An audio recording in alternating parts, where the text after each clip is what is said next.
Dear students, I hope you are well. By the grace of Allah, I am well too. Today we learn another topics changing sentence. Today we learn affirmative to negative. Affirmative সেন্টেন্সটা কাকে বলে, যেটা সাধারণভাবে বোঝাই দেই তোমাদের, যেটা not বহির্ভূত বা যেটা যে বাক্যে নট নেই বা নো নেই সেটাকে বলা হবে অ্যাফার্মেটিভ, আর যে বাক্যে নট আছে তাকে বলা হবে নেগেটিভ। এই অ্যাফার্মেটিভ নেগেটিভ কিভাবে করব তার কয়েকটি রুল তোমাদের শেখাচ্ছি। রুল 1 দেখো, অ্যাফার্মেটিভকে নেগেটিভ করার সময় বাক্যে অনলি বা অ্যালোন থাকিলে যদি তা ব্যক্তি বা সৃষ্টিকর্তার ক্ষেত্রে বোঝায় তাহলে অনলি বা অ্যালোন এর পরিবর্তে নান বাট বসে এবং বাক্যটি অপরিবর্তিত থাকে। এক্সাম্পল দেখো, only Allah can't help us. দেখো অনলি স্থানে শুধু নান বাট বসেছে, দেখো none but Allah can help us. আল্লাহ ছাড়া কেউই সাহায্য করতে পারে না, এটার অর্থ আল্লাহ ছাড়া কেউ সাহায্য করতে পারে না। এই উপরের বাক্যটার অর্থ হলো শুধুমাত্র আল্লাহ সাহায্য করতে পারে।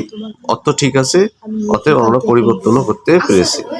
দ্বিতীয়টা দেখো রুল, দ্বিতীয় রুল হচ্ছে যদি অ্যাফার্মেটিভ সেন্টেন্সে অনলি বা অ্যালোন বস্তুর ক্ষেত্রে ব্যবহৃত হয়, কার ক্ষেত্রে? বস্তু, তাহলে নেগেটিভ করার সময় তাদের পরিবর্তে নাথিং বা বসে।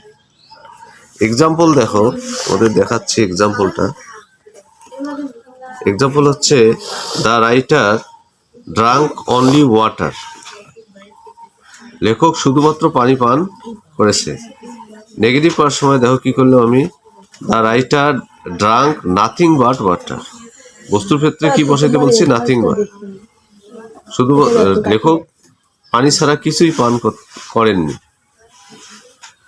আচ্ছা, রুল 3 দেখো, অনলি যদি সংখ্যার ক্ষেত্রে ব্যবহৃত হয় তাহলে তার পরিবর্তে নেগেটিভ করার সময় নট মোর দেন বা নো মোর দেন বসে।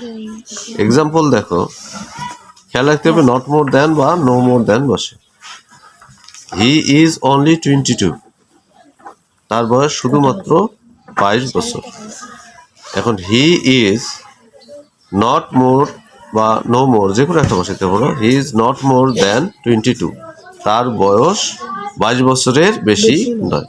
তাহলে আমাদের অত ঠিক থাকলো, পরিবর্তনও হলো। আজকে এই 3টা রুল তোমাদের দিলাম চেঞ্জিং সেন্টেন্সের। আজ এই পর্যন্ত। ভালো থাকো, সুস্থ থাকো। টিল দেন, আল্লাহ হাফেজ।